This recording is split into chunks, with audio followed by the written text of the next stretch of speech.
All right, kia ora koutou everybody. Today I'm up in Auckland. We've just had the opportunity to check out the transport preparations that are being made for the severe weather event, which we're fully expecting to hit over the next 24 to 48 hours.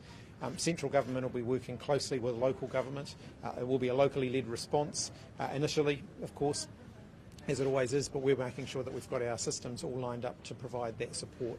My main message to people across the country is to take the severe weather warning seriously and to make sure that you're prepared and to follow the guidance that's being issued locally. So here in Auckland, follow the advice of Auckland Regional Emergency Management in terms of what to do and so on. But make sure you're prepared.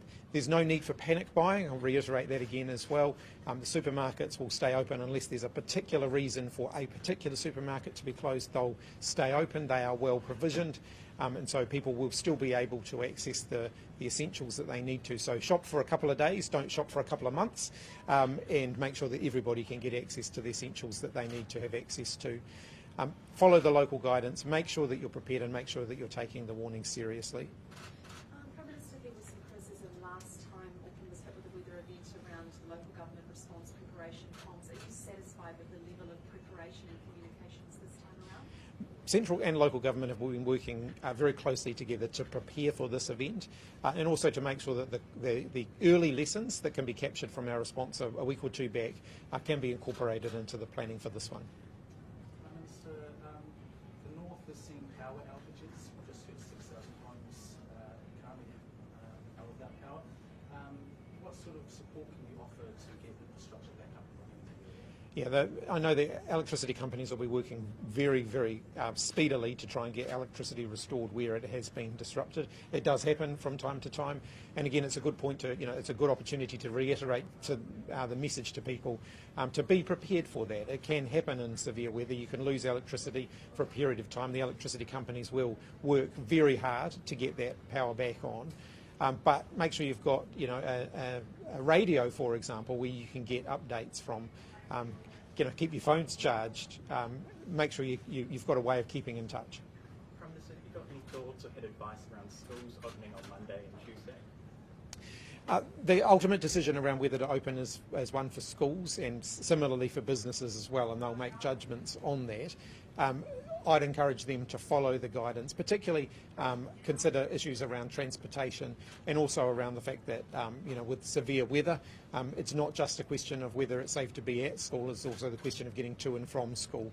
And we don't want kids to end up being marooned at school, for example. So schools will make those decisions based on the guidance that's being issued and based on the actual situation with the weather. Which is a bit different from last time, isn't it, when the Ministry gave advice and said don't open it. Is the government changing its response to the cyclone from last fall? We always keep these things under constant review. It is a bit different in the sense that the guidance by the Ministry was after the event while we were dealing with the aftermath of that and the significant disruption that caused. Now we're in an immediate response phase, and at this point, we will evolve and adapt the response as we go. But we always keep that under review. I heard you check in with NZTA around its communications. Is that another change that you'd like to see from a fortnight ago, a more 24/7 response right here? Oh, look, I'm absolutely confident from the briefings that we've just had that there'll be a 24/7 transport response, and one of those things will be making sure that the communication channels are open and that people know exactly what's happening. Prime Minister, is there an update on support packages for businesses who were affected in the floods? Look, it's still far too early to think about what kind of support we might need after this event. At this point, our focus is on getting people through the event. We know that we're going to get some pretty heavy weather in the next 24 to 48 hours, and then after that, we'll have the opportunity to consider how best to respond and how best to support the recovery from that, depending on what happens. Prime Minister, do you have confidence in Mayor Wayne Brown's leadership heading into another really severe weather event for Auckland? As I've said previously, I'm not going to get into those kind of conversations. It's not really my role to do that. And what I am confident is that our government agencies, our central government agencies, have been working very closely with the local emergency response teams to provide them with all of the support that they have been asking for, and to make sure that the preparations for this severe weather event are as well advanced as possible. The Coromandel region looks like it may even be cut off. Do you have a message for citizens of Coromandel for the next 24 48 hours?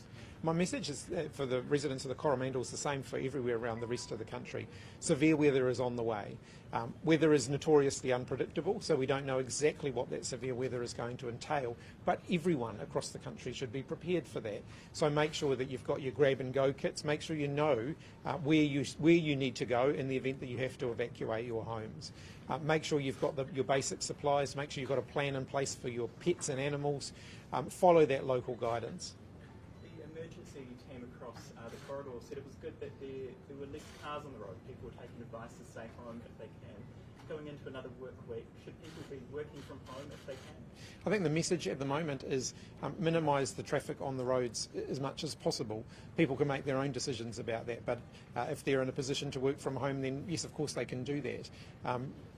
Follow the guidance, because it will evolve and it will change over the next 24 to 48 hours. Prime Minister, I know you said it's too early just yet to see what areas need support, but over the last week, RNZ has been speaking to specific groups that have been helping people with their immediate needs, such as health providers, evacuation centres. They say they're not resourced enough to help that immediate need, so what do you have to say to them? Well, there is already quite extensive support available through a variety of different government entities and organisations in terms of how we support the immediate response. And you will have seen in the last few days that we continue to look at how we support the recovery efforts as well. But did you want to add to that? Sure. Yeah. Certainly the social services that I've been speaking to were very well prepared when the floods initially arrived and we had the first incident. Certainly we've been turning our minds to how we continue to support that. We know that their supplies will only last so long, and so there are discussions about future support for our NGO and social service sector in areas that have been impacted by floods.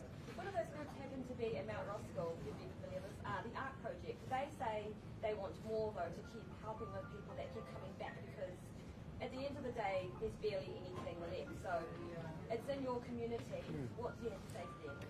Well, the ARC Project is a group I'm really familiar with. It's a collective of local community groups who provided just incredible support to people who lost everything during the floods last week.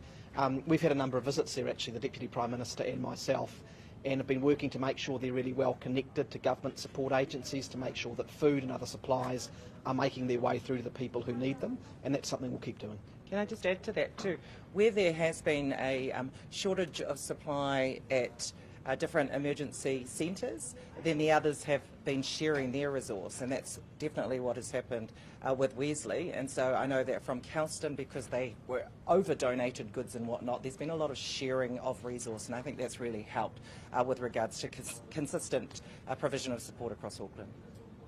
Just a question for Auckland. Minister, how important is it that Neil Wayne Brown fronts media questions to give people in Auckland confidence that there is leadership, comfort, going into this event? Well, it's not for me to dictate the media schedule of other elected leaders, of course, but it was really good to see earlier this afternoon the Mayor and Deputy Mayor with their officials fronting the media, giving good, clear information about what to expect and how people should prepare.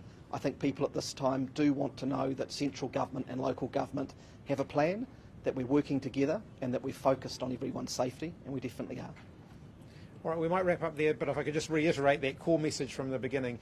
We are asking people, please do take this seriously. We do expect severe weather is on the way, so please make sure that you're prepared, make sure that you've got your preparations in place for either if you have to stay put for a period of time or if you have to evacuate. Thanks, everybody.